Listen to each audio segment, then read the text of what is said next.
麻将机洗牌慢，教大家如何调节洗牌速度。如果你们家里麻将机在洗牌过程中呢，这个转盘会出现停顿的情况，看到没有？就像这样子，它转一会儿呢就停一下，导致呢麻将机洗牌就会特别的慢。那像这种问题呢，下面我教大家如何去调节。首先呢，我们按住任意相邻的2颗打骰子键3到5秒。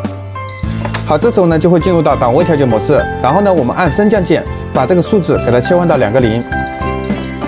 好，切换到2个0之后，我们按1颗打骰子键，这时候呢就进入到专业调试模式了。然后呢，我们再按升降键把这个数字给它切换到8档。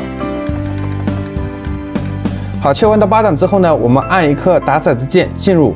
这时候呢，它就会显示一个 C0， 那 C0 呢就是麻将机的一个慢档，我们只需要长按这个骰子键3秒钟。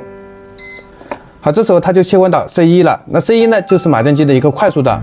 那我们像这样子调好之后呢，我们再把麻将机调回到我们刚才要玩的一个档位。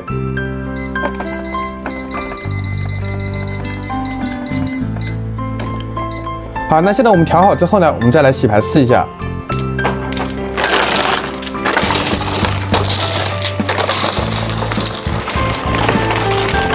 看到没？现在我们调过之后呢，这个转盘就不会出现停顿的情况了，而且呢，现在洗牌速度也是非常快的。